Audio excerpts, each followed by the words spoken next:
Hello YouTube, my name is Agent Omega and I do things. Today, as promised, we're going to be taking a look at the redstone behind this piston house that I made for Mumbo Jumbo's One-Chunk Piston House Challenge.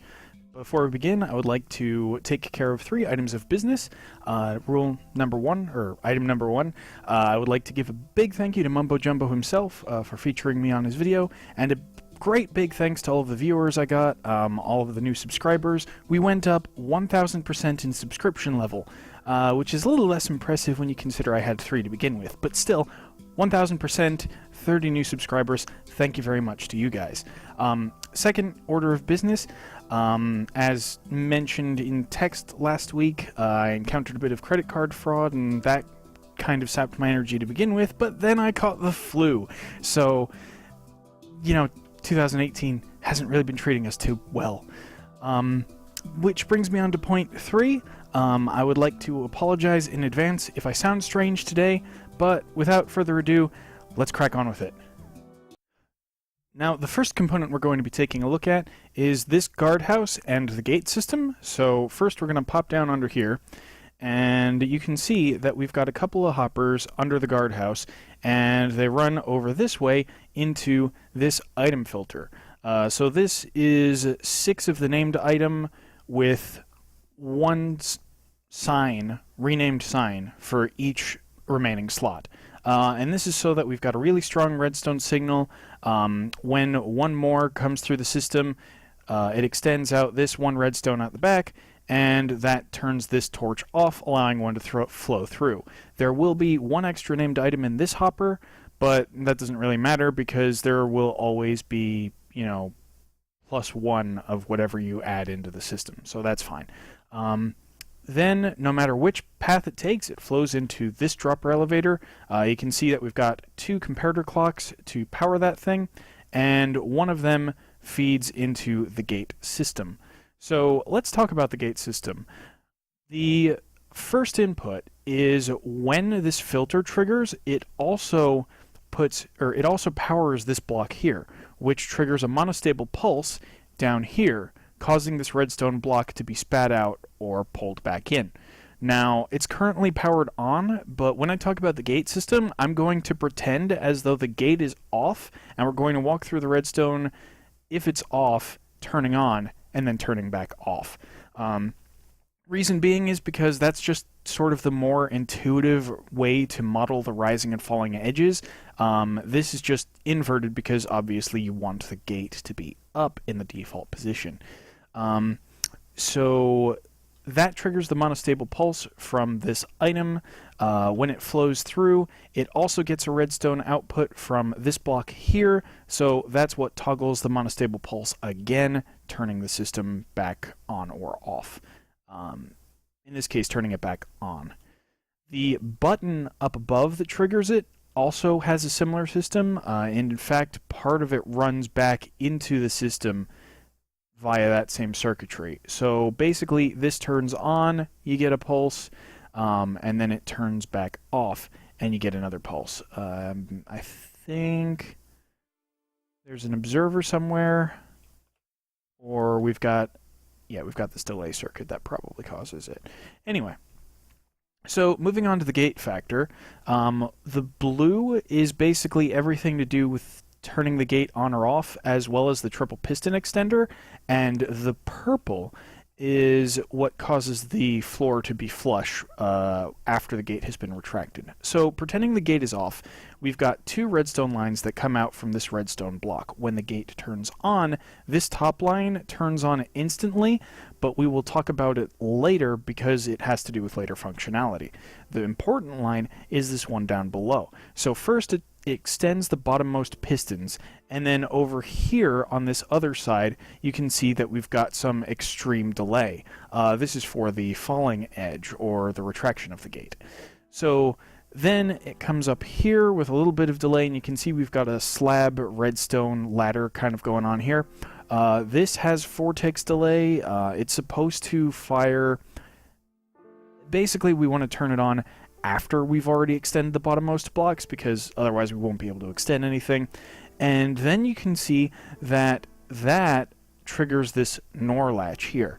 Now this is important because we've got this line that instantly turns on and that locks the system. So when the system is on, this turns on, then after the middle extends, this fires up so the item gets into the hopper, and then that causes the last layer to extend. But when the system is turning off, this line will turn off immediately, causing the lock to disable, causing the topmost row to retract first. Now, this probably isn't terribly optimal in terms of triple piston extension, but due to the fact that we're kind of in the corner of the chunk, this is the best thing that I could think of in short notice.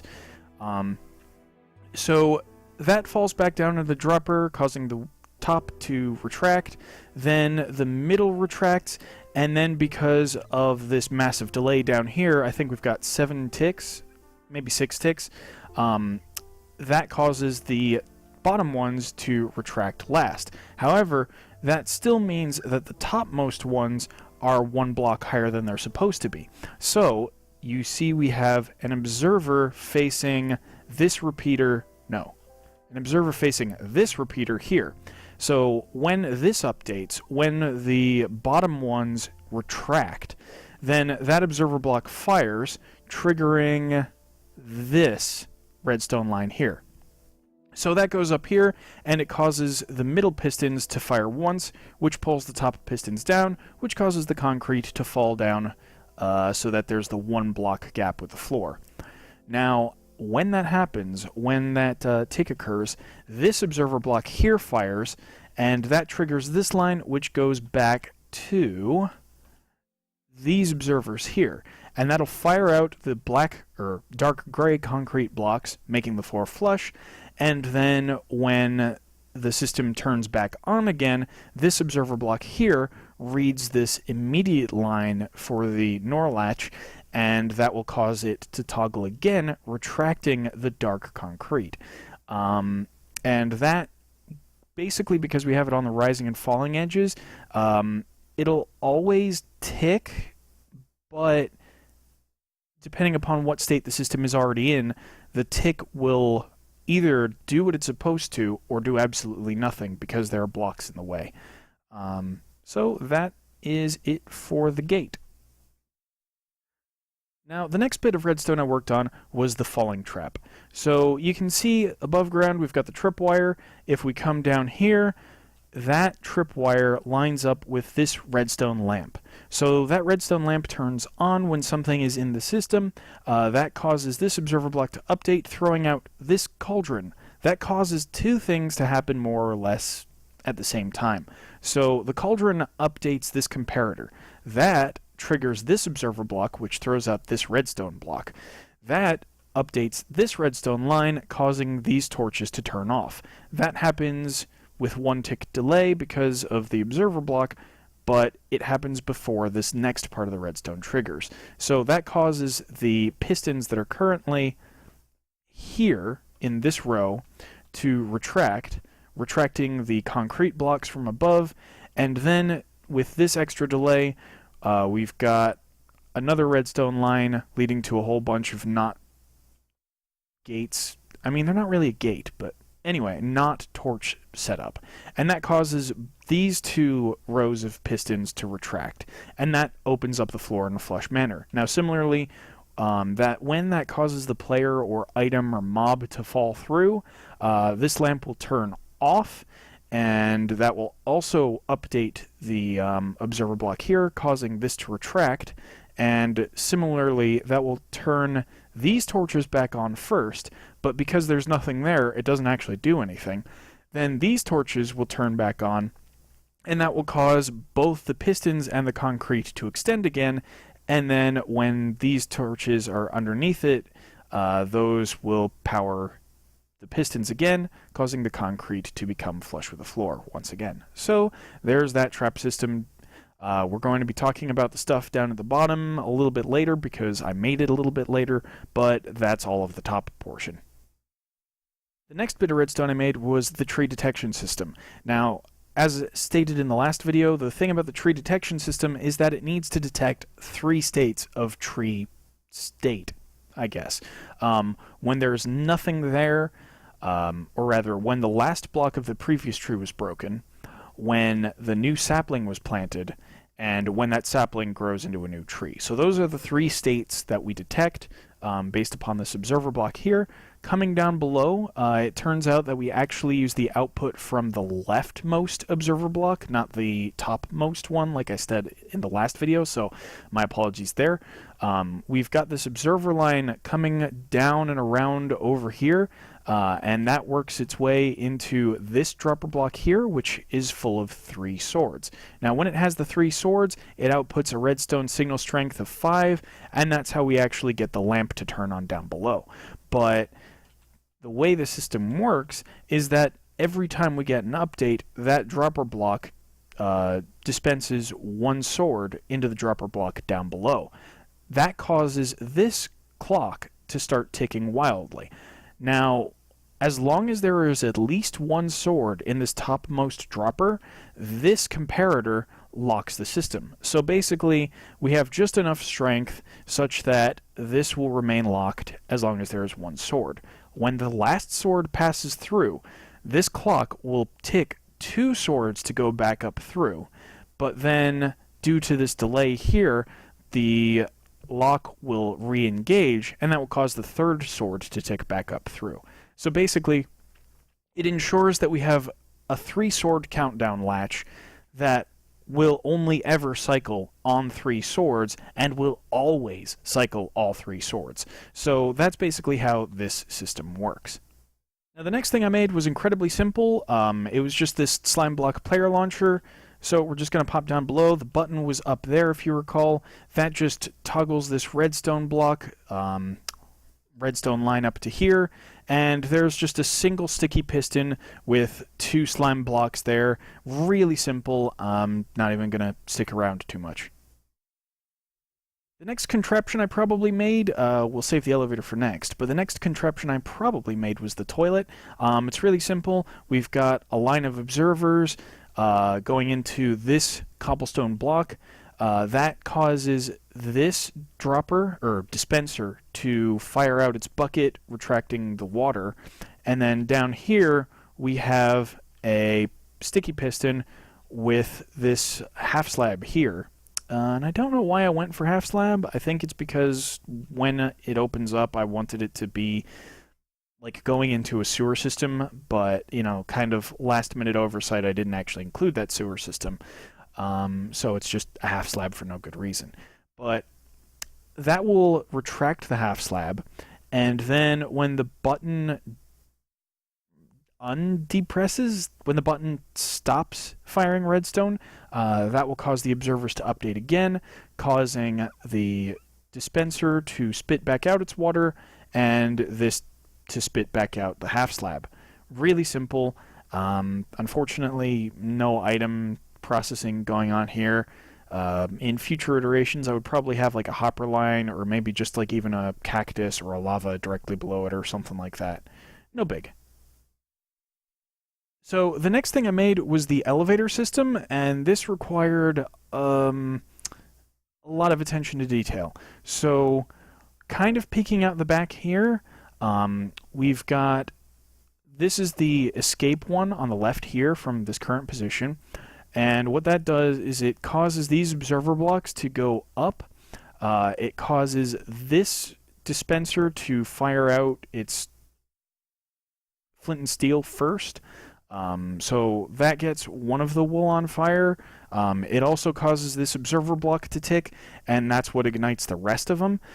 There's probably a better way to do that.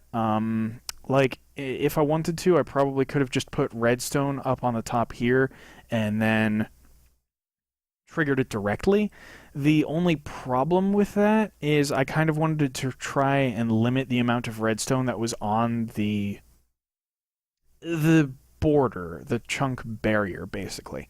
I kind of tried to design the house such that if you were to try and take a redstone output from outside the chunk, it wouldn't work, but in some cases, obviously, that was kind of unavoidable where we got really close to the chunk edge. In other words, I was trying to build in a Faraday cage, and it didn't really work out so well, strictly because some designs required it. Anyway, so The down button is a little bit trickier.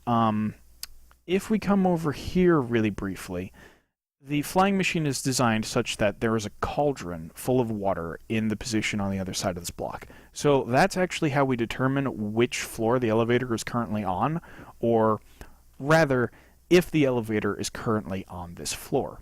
So currently, yes, the elevator is on the topmost floor. It's outputting this signal down around over here and causes this piston to extend. The pistons on each floor, like this, are basically what stops the elevator from moving when it's not on that floor. So say the elevator was on the floor directly below us, this piston would be retracted, the elevator would move up to this floor, and because that piston is retracted, it would go over the 12 block push limit, or it would count as a block that it cannot move, and it would cause the top half of the flying machine to stick in place. And that would be how you stop on each floor, kind of type deal. Now, the problem with this is this comparator doesn't naturally update when the elevator leaves the station. The reason being is because the block, or the inventory block that we're pulling from, isn't directly next to the comparator, it is 2 blocks away.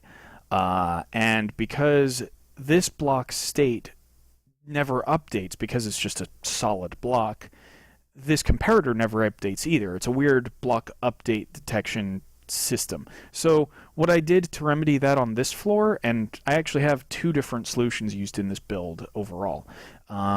This floor is a chain of observers going around the outside. So that's why the floor looks a little bit strange, but if we follow that observer chain around over here, you can see we pulse this redstone lamp directly next to the comparator. So when the elevator moves out of this station, this will toggle, and then this will update. And in fact, this only happens going down. Going up, it doesn't, because we never anticipate the elevator returning to the station ever again. The other thing that I forgot to mention about up is that when we trigger it, it goes through this massive delay circuit first before triggering the pistons. Now, the pistons are what makes the elevator start motion. In the flying machine, and I can show like the flying machine by itself in another test world if you guys want, it has 2 observers, one for the up direction and one for the down direction, and that's just which half of the machine it's on, top or bottom. Contrary to expectation, this one up here on the top half is what causes the elevator to move down due to caterpillar motion, and this one on the bottom half is what causes it to move up. The reason I used pistons instead of some other block that updates is because this has no chance of getting caught on the slime blocks as they move past, whereas a redstone lamp would definitely count as a movable object and potentially gum up our elevator system. So that is the first floor. The second floor is much similar. The only difference is because this is a middle floor and not like a typical top or bottom floor where you only have one direction to worry about, we have 2 locking pistons. So this one is the locking piston for the elevator coming from the bottom floor up, and on the other side is the locking system for the elevator coming down from the top floor. Currently, both pistons are retracted, and the reason being that we don't need this top one extended is how the bottom half of the slime block elevator is constructed. Basically, there are no slime blocks in this particular plane in the bottom half. In the top half there are, but that's just because they're, we need the 4x4 platform to stand on. So, due to this behavior, when we're coming from the top down, this doesn't need to be extended.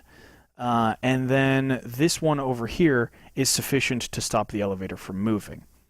Now, in this one, rather than having the weird observer thing update the comparator, when the cauldron is in the station, this is actually a comparator clock.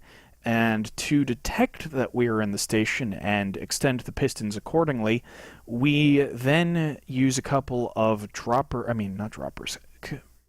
repeaters here to make the signal smooth over here. So basically, the comparator clock functions as a keep alive. Whenever it's in the system, or whenever the elevator is on this floor, the pulse is alive, those pistons both extend, the black one is the top lock, the pink row is the bottom lock, and that's pretty hunky-dory. Now, going down, we don't need to worry about this one, as I mentioned, but going up, we do need to worry about this bottom one being extended, at least when we're coming from the bottommost floor up. So the way I dealt with that is if you follow this observer line here, because this is the down button here, if I recall correctly. These observers feed into a NOR latch. Now, when the cauldron is here, this piston will be extended via this repeater over here. When the cauldron is here, it will also negate this torch, which means that this NOR latch will have the item in the dropper position. Now, there is a bit of delay between when this turns back on and when this fires out. So basically, there's a delay between when this is powering the piston and when this shuts off. So that's why we need a repeater here. This basically keeps the piston on long enough after the cauldron has moved out of the way so that this can then turn on and then power the system. So when we move down, and only when we hit the down button, this piston will forever be extended until we move back up from the bottom into this level, causing this all to update, and then it will retract accordingly. Or rather, it will remain extended due to this as opposed to that. So that all makes sense in my head. If you guys would like a little bit more review, feel free to leave that in the comments section, and I'll go over any component in a little bit more detail, maybe strip it out of the build, etc., etc. But that is it for the middle floor. The bottom floor is by far the most simple, and the reason being is because I can just stop it by this immovable object trap, more or less. And because it is the bottom floor, and because there are no slime blocks down this low, I can just use the redstone lamp to trigger the observer block, sending us back up. So that is the elevator system in full. The next thing that I did, because I was really dreading working on the big inventory system, was this rubbish system, believe it or not. And I think this is the one truly novel circuit that I've made, well, maybe the elevator is as well. But this is one of the truly novel redstone applications that I think that I've come up with myself. So as I described it, when this chest and the hopper both fill up, and then you put an item in this chest, everything will flush out automatically. So this can function as either a rubbish buffer, or it could function as like a stockpiling buffer. Like if you need a certain number of chests worth of items, then you can stockpile it, and when you've hit your goal, you automatically flush it out. Now the way this works is we've got a redstone NOR kind of going on down here. When this one updates, whether it empties out or it fills up for the first time, it'll send a tick through. It only matters when it's empty though. So when this empties out, the item will tick from being in this one to being in this one. And then that's what causes this line to be powered and lock the hopper. Then when this chest finally gets an item and it remains in there, and obviously, you know, just flowing in via a hopper, one single item won't trigger it unless it stays there for longer than a tick. That's just how hopper logic and comparator logic works. So when this comparator turns on, that triggers this line of observers, causing this part to tick, causing the system to unlock. And then when this chest becomes empty, this updates state, causing it to relock the system. So that's how that works. I actually did the incinerator system a little bit later, so we'll do that later as well. So the next thing I worked on was this monstrosity of the super sorting silo smelter. Over here, we've got the input for the automatic item feed. Out the back, we've got this dropper elevator. It uses observers and a comparator clock to quickly move items up. The one gripe I have about this system is that due to the way hoppers feed only one item at a time, sometimes you'll get like 3 items before this clock turns on. They'll all tick up really fast, and then this clock will still be powered.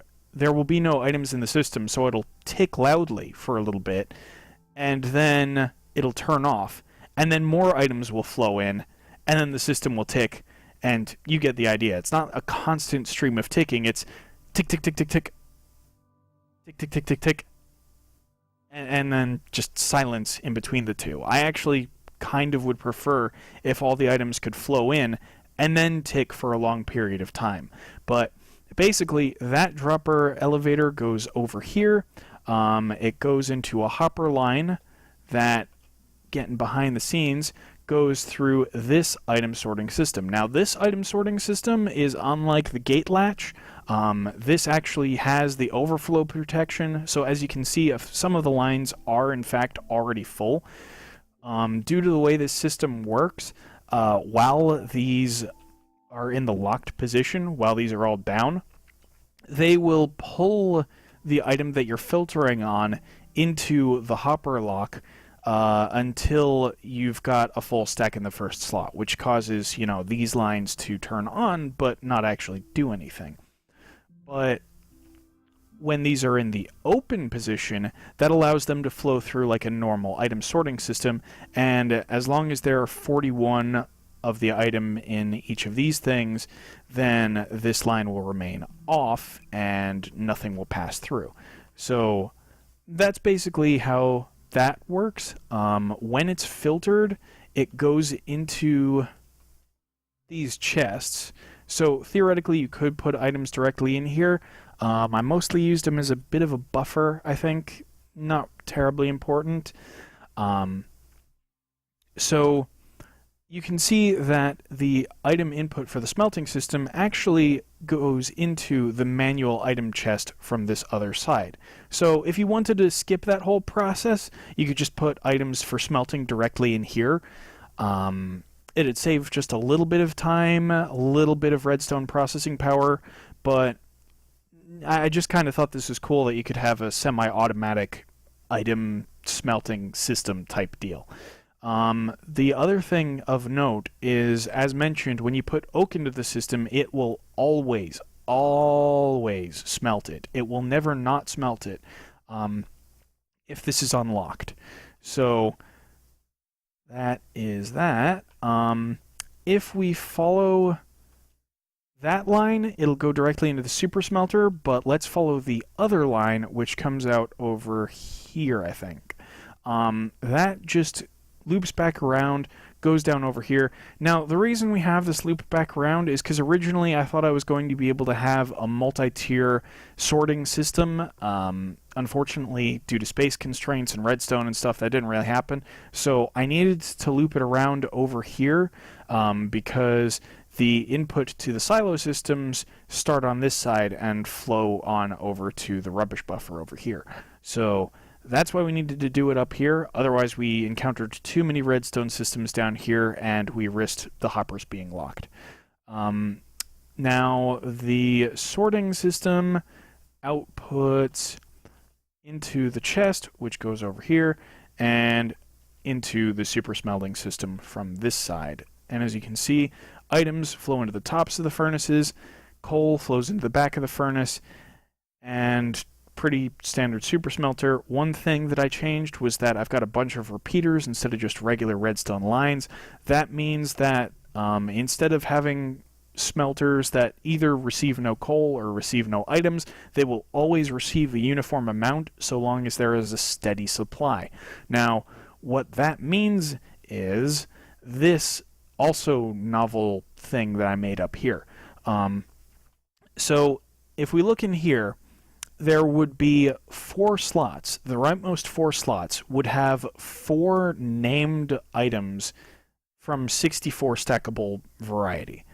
The reason being is When the charcoal flows through, and again, this can only be charcoal due to a sorter somewhere over here, I think. When the charcoal flows in, there needs to be a buffer over here.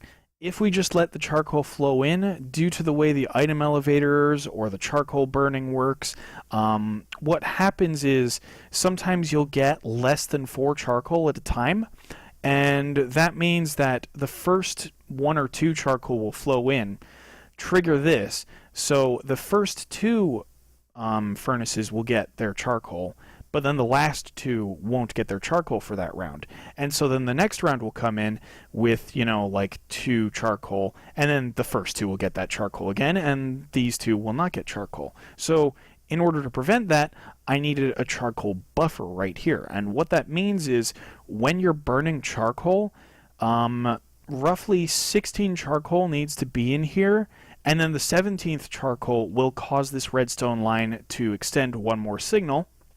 That will cause this lamp to turn on, causing these observer blocks, or this 1 observer block, to tick, retracting this cauldron full of water. That turns on this comparator, which turns on this delay circuit here, which turns off this lock, allowing the coal to flow through. Now, when the coal gets low and this turns back off, or it goes back to signal strength 1, this will still have roughly 16 coal in it. And due to the amount of delay we added in this circuit, as well as this repeater, that will perfectly allow the charcoal to flow through, but the buffer items will remain in place. So this is especially helpful because we have 4 furnaces. 16 is clearly divisible by 4, so we will always have a nice number of coal in these furnaces. Always, without fail. I believe that is it for the furnaces. Now, the item output line comes over here and then gets put into this elevator, which goes up to here and across into the silo system that way.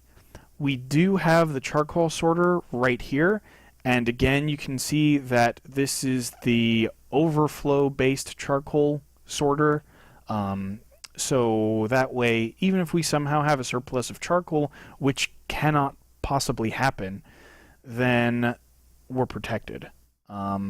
But the normal path is that smelted items will flow in over here, they'll join up with unsmelted items from this stream, and they'll all get put into the silo system. Now, because we're here, I'm not even going to have a section break, we're just going to jump right into the silo system. Now, this line comes in over here, right here, and here is our sorting system. Now, due to the way the sorting system interacts with the silos are actually 6 wide instead of 4 wide for a pair. With additional height planning, I might have been able to put the sorting system higher, and then we could have had like another silo stack probably. But it is what it is. So the way we did this is very atypical. Instead of having that sort of loop or key-like look for the sorting system that we do up above, the redstone line comes around at an angle, and then this block here that the comparator runs, or repeater runs into, is the lock. So that way it also funnels directly into the hopper system for the silo.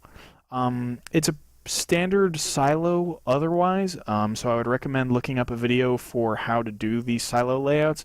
Basically, you just kind of alternate chests and trap chests in kind of this zigzagging manner, and then you put hoppers in between. And then you've got comparators for the redstone lamps out front. Again, pretty simple. I would recommend looking up a video.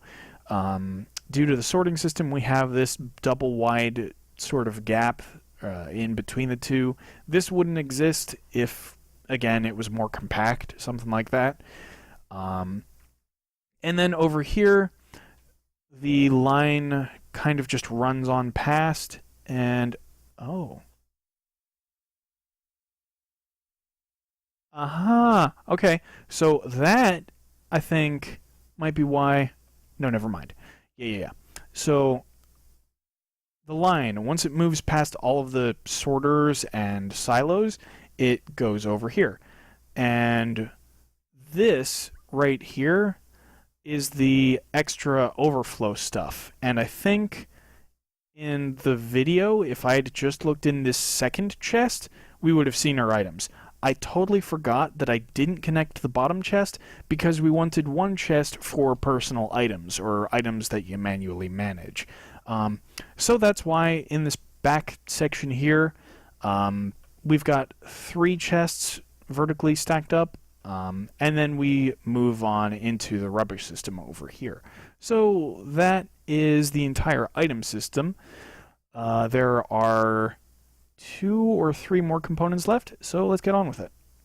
The next major component I built was the incinerator.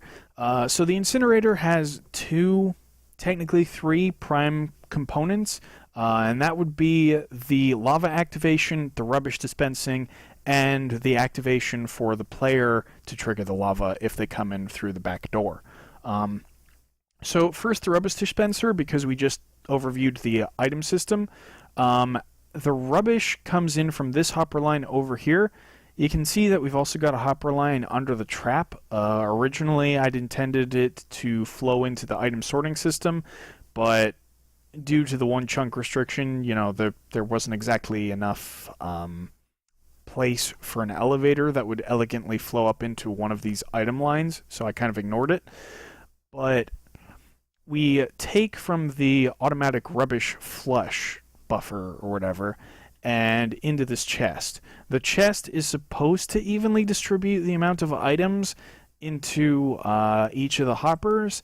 Problem being is that due to the fact that this is a hopper line, we'll always be getting items in a stream of 1, and then this hopper takes priority for some reason. So this set of hoppers and dispenser will fill up first, then this one will start pulling items.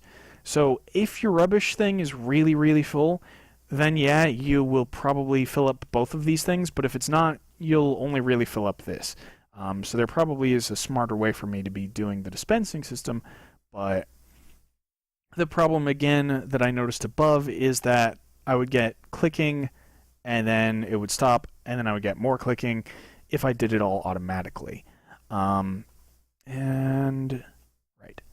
So the way the dispenser system works is we toggle the lever up above. That sends this redstone down here, pushing both observers into the way of more observers, and that causes them both to frantically start ticking.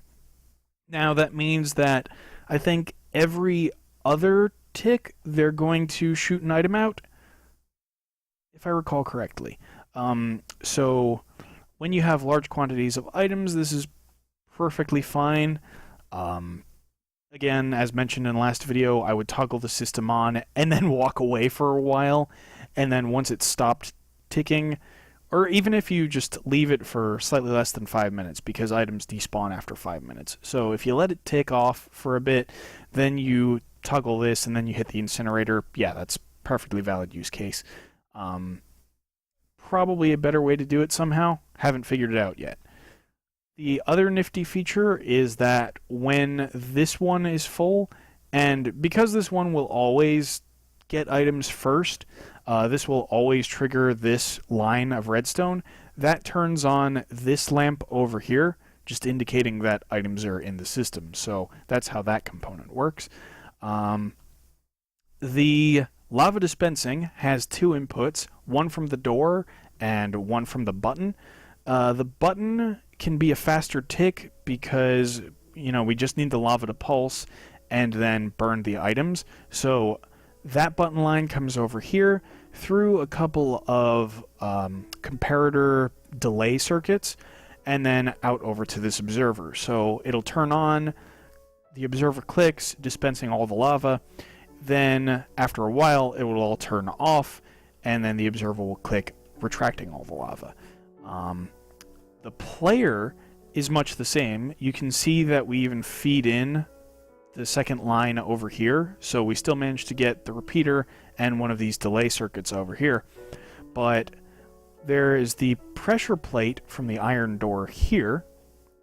Then down below we've got a bunch more comparator delay pulse extension circuits. We've got a couple of repeaters here, a couple of not negations over here, and that's mostly because, again, close to the chunk border, needed some way to climb up all this height without sacrificing maximum delay opportunity. So that's how that works. And it does have a longer delay than the items because we wanted to make sure that if a player gets in there, we don't want to, A, turn the lava on immediately because that would give up the jig and they just wouldn't go through the iron door. They'd remain in the trap area for as long as they possibly could. But B, when the lava does turn on, we wanted it to be on longer than necessary. In my video and Mumbo's video, neither of us were really wearing armor, so we burned up long before the lava turned off. But if somebody was wearing armor, that would be the consideration. So that's why this delay circuit allows the pulse to be on for far longer. That's it for the incinerator. So the next thing I made was the hidden staircase. This is actually one of Mumbo's designs, so I can leave that in links in the description. It's pretty simple. We've got a redstone, a redstone key out the back, and that's very simply just a powered redstone block here. That causes the redstone, when you place it down, to immediately be powered. That causes this block to be powered, causing this piston to be powered, and that causes a pulse out the back. And that works as a very nice T flip-flop for this system over here. I did make one modification from Mumbo's design in that the input block in his staircase is normally where this redstone block is. The redstone block itself has become the input. And I found that was just kind of elegant. Not anything terribly special, but just really cool. The last thing I made was the flush crafting table swapper. This is also in one of Mumbo's videos somewhere, so I can link that as well. And I believe that covers all of the redstone in this video. So there you have it, ladies and gentlemen. I hope you enjoyed today's video. If you liked it, please give a like. If you have any comments or requests for specific components that you would like more review upon, or if you would like to see me review one of the mechanisms outside the context of this build, please leave that in the comments section. And if you would like to see more of these videos, please give me a subscribe if you aren't already. In the meantime, I will catch you on the flip side.